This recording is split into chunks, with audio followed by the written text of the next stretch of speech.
그동안 전기차 쪽에 2차 전지에 밀려서 시장에 관심을 못 받았던 섹터들이 올해 오히려 더 아웃퍼폼하고 있습니다. 뭐 대표적으로 로봇이라는 성장도 있고요. 자율주행이라는 테마도 있고요. 그리고 여기에 우주항공 쪽도 있을 텐데 과연 이 안에서 자율주행 우리가 어떤 것을 키워드로 봐야 되는지 오늘 한번 집중적으로 점검을 해보겠습니다. 하이투자증권 강북 WM센터 이화진 과장 나오셨습니다. 어서 오세요. 네, 안녕하세요. 네, 안녕하십니까.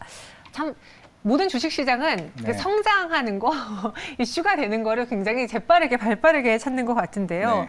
이번에 또 이슈가 나왔죠. 이제 자율주행차를 시범 운행한다. 우리가 모르는 곳이 아닌 도심 한복판에서 이제 시범 운영을 한다라는 건 그 정책, 규제 이런 것도 다 바뀐다는 거잖아요.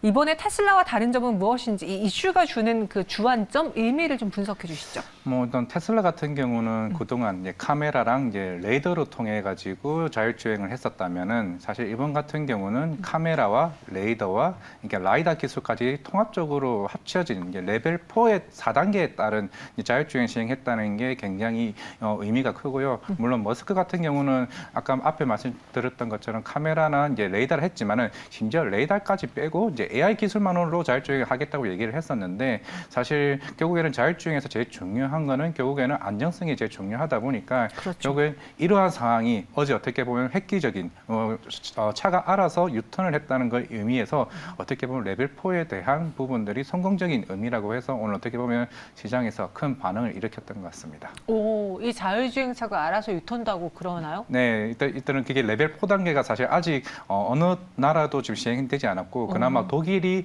내년에 레벨 4가 실제로 도로에서 하기 위해서 지금 입법안까지 낸 정도지 실질적으로 하지 않은 상태에서 어떻게 보면 우리나라가 테슬라나 이제 독일차 그동안 자율주행 관련해서 좀 기술적으로 뒤처졌다는 부분에서 어떻게 보면 기술이 많이 진보했다는 의미가 어떻게 보면 시장에서 조금 반응을 일으키지 않았나 생각하고 있습니다. 사실 저는 이제 그 시내에서만 운전을 하던 사람이었어가지고 자율주행이 과연 될까라는 의구심이 있었는데 요즘은 골프를 배우기 시작하면서 장거리 운전을 많이 하거든요. 아, 자율주행이 빨리 됐으면 좋겠다라는 생각을 하고 있는 유저 중에 한 명입니다.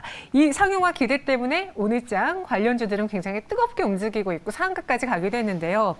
사실 이 종목들이 수혜주기도 하지만 약간 오늘은 좀 더 테마성 흐름을 띈 것 같아요. 어떤 종목이 있을까요? 뭐 모터렉스도 있을 거고 뭐 라닉스도 있을 거고 뭐 인포뱅크가 있는데 네. 뭐 주로 이제 B2X 관련해서 이제 우리가 흔히 차량 간 통신, 차량과 사물 간의 통신에 대한 소프트웨어나 이런 플랫폼에 관련된 기술을 가진 회사들이 조금 많이 시장에서 관심을 받았고 그중에 모터렉스 같은 경우는 올해 초에 CES 2022에서 이제 화물차에 대한 군집 클러스터에 대한 기술을 이제 선보이게 되면서 좀 시장에 오늘 첫 번째로 상한가를 먼저 치긴 했었는데요. 일단 이 기술이 뭐냐 하게 되면은 화물차 간에 이제 병렬 같이 움직이고 있다고 하면은 앞에 차에서 산물이 갑자기 튀어나왔거나 이랬을 때 차가 멈추게 되면 뒤에 차가 그걸 인지해서 동시에 속도를 줄일 수 있는 이런 기술을 만드는 회사가 지금 모터렉스였기 때문에 오늘 이제 이런 부분들이 전체적으로 자율주행 관련해서 조금 관심들을 받았던 것 같습니다. 네, 모트렉스는 또 최근에 무상증자였나요? 뭐 맞습니다. 뉴스가 나오면서 거래 재개된 이후에 급등이 나왔는데 여기에 뉴스까지 더해지자 추가적인 급등이 나왔습니다.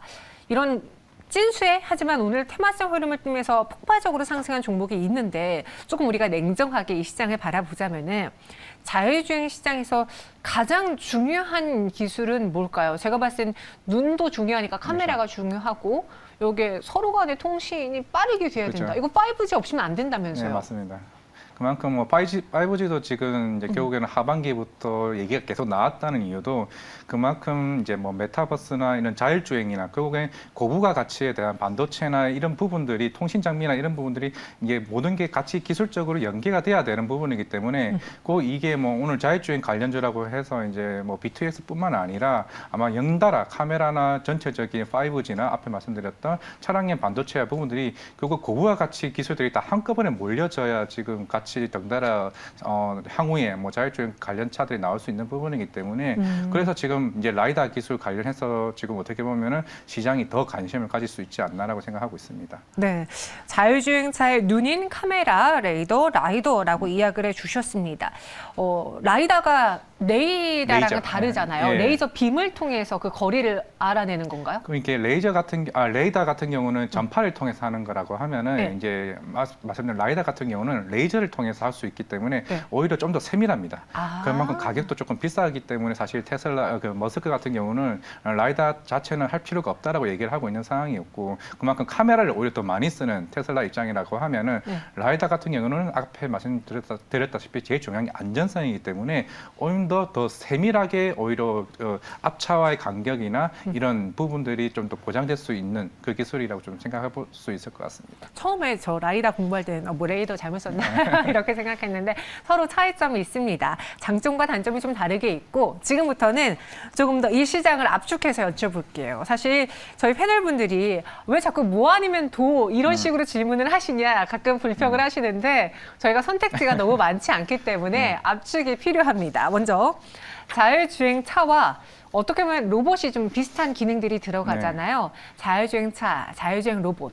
그 안에서 우리 투자자분들이 조금 더 상승 모멘텀 혹은 주가적인 측면에서 더 많은 걸 얻어낼 수 있는 분야는 어느 쪽일까요?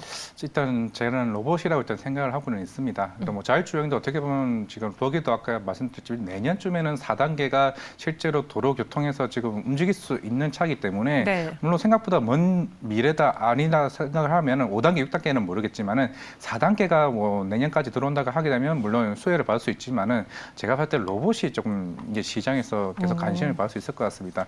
로봇이 뭐 큰 광범위한 의미로 말하는 게 아니라 흔히 우리가 전통 산업 로봇이 그동안 이제 제조업에서 큰 각광을 받았지만은 지금 서서히 이제 뉴스나 이제 드라마 같은 데서 계속 나오고 있는 서비스용 로봇이 좀 시장에 좀 크게 관심을 받는 것 같습니다. 물론 기술력이야 일본의 뭐 하나기나 와스카야 같은 회사들의 기술이 워낙 좋기는 하지만은 실제적으로 중국 자체도 2025년까지 어떻게 보면 기술 진보를 위해서 굉장히 지원을 굉장히 많이 하고 있는 상황에서 지금 이제 오히려 우리나라 같은 경우는 서비스용 로봇이 시장에 조금 관심을 받지 않을까.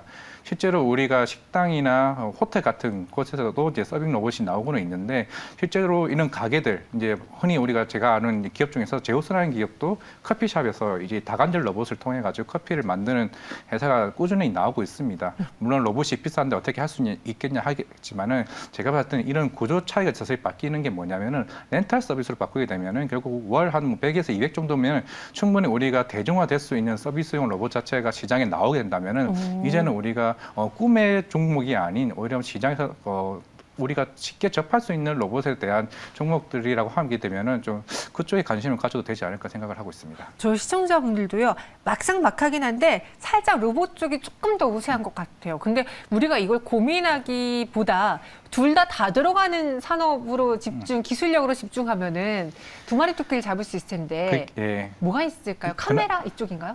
그나마 로보티즈라는 회사가 이제 자율주행 로봇을 만들고는 있습니다. 네. 물론 거기도 결국 반도체 관련이나 칩 관련 만드는 회사이긴 한데 물론 제가 그 중에서 보고 있는 게 의료용도 있을 거고 앞에 말씀드린 자율주행 로봇도 있기 때문에 이런 것들이 시장에서 좀 더 빠르게 접목을 할 수 있다고 하게 되면은 제가 봤을 때는 로보티즈나 레인보우 로보틱스와 같은 회사들이 좀 괜찮지 않을까 생각을 하고 있고 의료용 쪽으로는 큐렉스 같은 경우도 우리가 재활 보행 로봇이 최근에 이제 건강보험에도 적용이 되는 상황이기 때문에 결국 정책적인 지원이 같이 나온다고 하게 되면은 오히려 로봇 관련들이 제가 봤을 때는 좀 더 빠른 시일 내에 흐름이 보이지 않을까 생각하고 있습니다. 알겠습니다. 이렇게 자율주행차와 로봇의 대결을 붙여봤고 그러면은 사실 대결에서 빠질 수 없는 게 자동차 한다면은 미래카라고 하면은 자율주행차 vs 전기차가 아닐까 싶은데 요즘 뭐 자율주행차를 휘발유가 아닌 전기차로 그렇죠. 만들긴 하지만 네. 두 개가 다 합쳐지긴 하지만 둘 중에서의 투자 매력도를 또 이 역시도 비교해 보자면요. 결국 전기차일 수밖에 없는 게 지금 뭐 어제도 유럽에서 2035년까지 내연기관 판매를 이제 자동차를 종료한다라고 얘기를 했기 때문에 그만큼 유럽이나 이제 북미 쪽으로 해서 지금 전기차에 대한 증설과 투자가 계속 나오고 있는 상황입니다. 물론 요 한 달 사이에 저 북미 쪽 관련 종목들 전기차 화신이나 이제 SL 같은 종목들이 계속 상승했던 이유 이유도 그만큼 그쪽 시장에 먹을거리가 많다는 거기 때문에 전기차 흐름이 나오고 있는 상황이고요. 최근에 어제 이제 시장에서 이슈가 봤던 CIS 같은 경우도 최근에 대주주 지분이 매각을 하게 됐는데 결국 2차 전지 회사, 배터리 셀 회사에 대한 관심을 가지지 않을까에 대한 이슈가 나오고 있다는 것도 결국 시장 자체가 어떻게 보면 장비, 셀, 모든 이런 부분들이 시장에 관심을 받기 때문에 전기차 관련은 제가 봤을 때는 2025년뿐만 아니라 향후 30년까지도 오히려 증설과 시장 자체가 커질 수 있지 않을까 좀 생각을 해볼 수가 있을 것 같습니다. 시청자분들도요, 조금 더 빠르게 다가올 수 있는 게 전기차기도 하고, 그리고 자율주행차를 전기차가 품었다라고도 표현하시네요. 전기차 관련주가 더 투자 매력도가 높다 이야기해 주셨습니다. 그럼 오늘의 주인공인 자율주행차 안에서 이 기술력이 워낙 많은 기업들이 있기 때문에 뭘 하나 픽해야 될까? 이전에는 대표적으로 에이다스 이야기하면서 만두가 나왔는데 요즘 만두가 잘 거론이 안 되더라고요.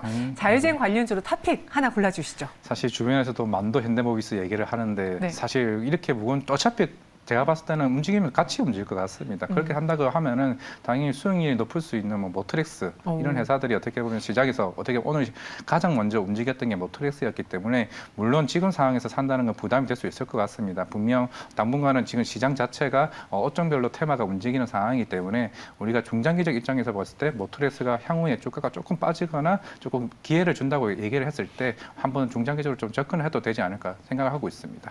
알겠습니다. 모트렉스 이야기해 주셨어요. 뭐 만도, 현대모비스도 이 자율주행차 관련주들과 비슷한 방향과 비슷한 움직임을 보일 텐데 조금 더 그렇다면 우리가 수익률상 조금 더 나올 수 있는 종목을 골라보자. 모트렉스를 대표적으로 꼽아주셨습니다. 참고해 보시기 바라겠고요. 오늘 이화진 과장님은 여기서 인사드리도록 할게요. 오늘 설명 고맙습니다. 네, 감사합니다.